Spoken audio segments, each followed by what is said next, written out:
இன்றே டவுன்லோட் செய்து உங்கள் ஃபேவரட் ஷோக்களை என்ஜாய் பண்ணுங்க. 25 வயசுல உன்னை உடம்புக்கு முடியாம தூக்கியிருந்தா கூட பரவாயில்லடா. உருப்படாம இருக்கிற தூக்குறவே அவ்வளவு பாரண்டா, ஆக முடியாது. அப்ப மனசெல்லாம் அவ்வளவு வலிக்குண்டா. எந்த அப்பண்டா புள்ள நடு ரோட்ல விழுந்து கிடக்கிறத பார்த்துட்டு நிம்மதியா இருப்பா சொல்லு. அப்பா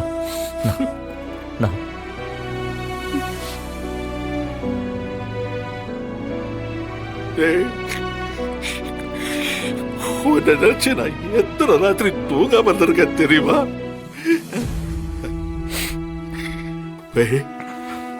உன்னை நான் வெறுக்கிறதும் என்ன நானே வெறுத்துக்கிறதும் வேற இல்லடா.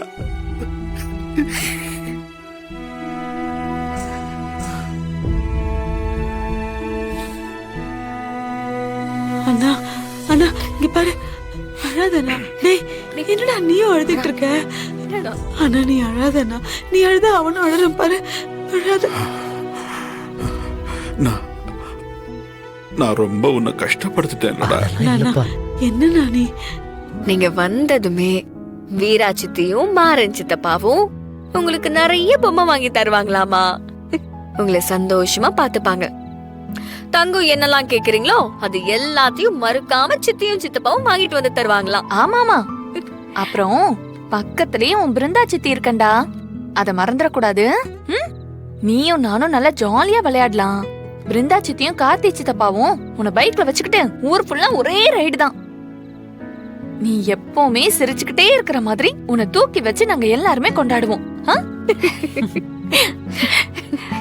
குட்டி, இந்த உலகத்துல நிறைய கஷ்டம்லாம் இருக்கும், நிறைய பிரச்சனைகள்லாம் உன்னை சோதிச்சாலும் ஆனா நீ தனியாலா போராடி கஷ்டப்படணுங்கிற தேவையே இல்ல.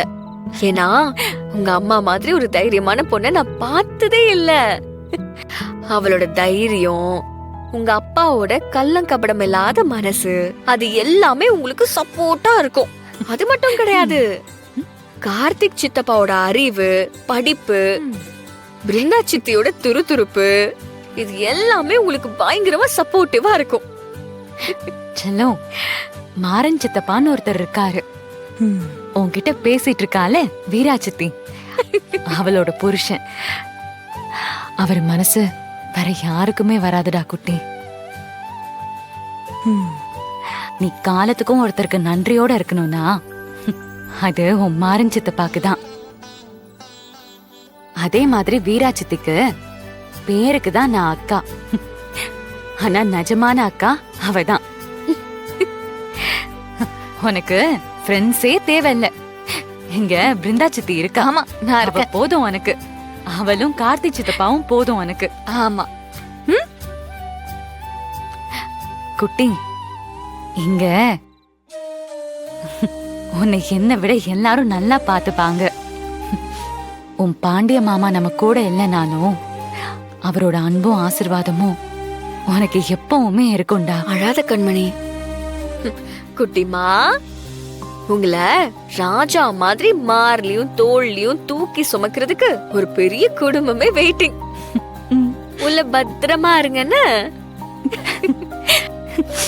நீங்க இந்த பூமிக்கு வந்ததுக்கு அப்புறம் உங்க வாழ்க்கையில சந்தோஷம் மட்டும்தான் இருக்கும். நிஜமாவா வீரா? நிஜமாதான் சொல்றேன்.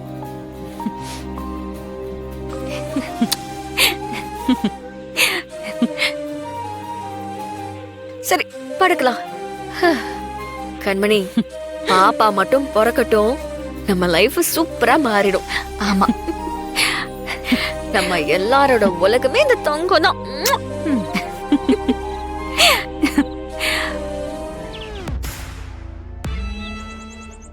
இவன் விஜயோட அல்ல கையாச்சே, இங்க என்ன பண்றான்?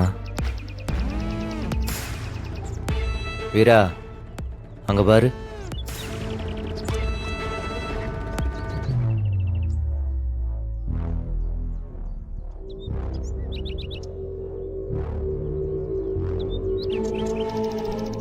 மாறா, எனக்கு தெரிஞ்சு இது விஜயோட ஆளா தான் இருக்கும்னு நினைக்கிறேன். என்னடா அவளை இன்னும் காணுமேன்னு நினைச்ச. அவ வந்தா நமக்கு சந்தேகம் வந்துரும்னு அவ ஸ்பை அனுப்பி வேவு பாக்குறான். அக்கா, எனக்கு அவ மேலதான்க்கா டவுட்டே. அவதான் ஏதாவது குழப்பம் பண்ணி இந்த கேஸ திரும்ப இழுத்து விட்டுருக்கா.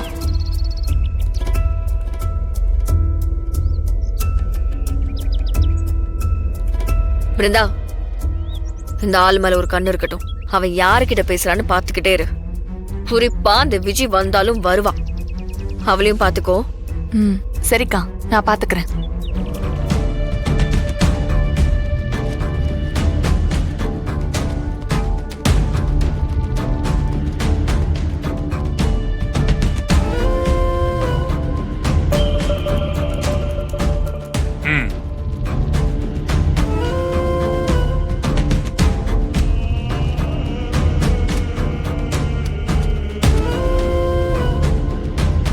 ராகவன், ராகவன், ராகவன்.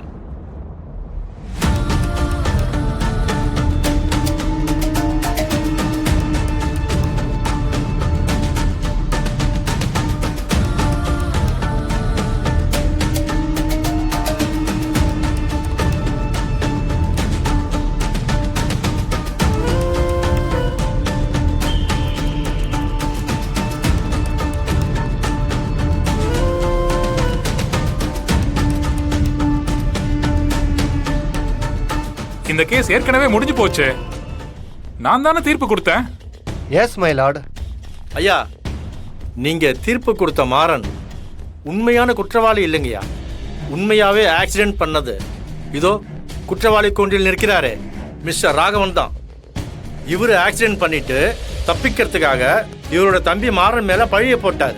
அவரும் ஃபேமிலி சென்டிமெண்ட் காரணமா அந்த ஆக்சிடென்ட் பண்ணதா பழியை ஏத்துக்கிட்டாரு. ஓஹோ. சட்டத்துக்கு முன்னாடி குற்றவாளி தப்பிக்க கூடாதுங்கிறதுக்காக தான் அரசு தரப்பிலிருந்து திரும்ப விசாரிக்கிறதுக்காக நடத்தப்படுற வழக்கு தான் இது. குற்றவாளி கூண்டில் நிற்கும் ராகவன் தான் நான் தான் அந்த ஆக்சிடென்ட் செஞ்சேன்னு அவரே வாக்குமூலம் கொடுத்திருக்காரு. இந்த வீடியோவை நீங்களே பாருங்க யுவர் ஆனர். இந்தாங்க சார்.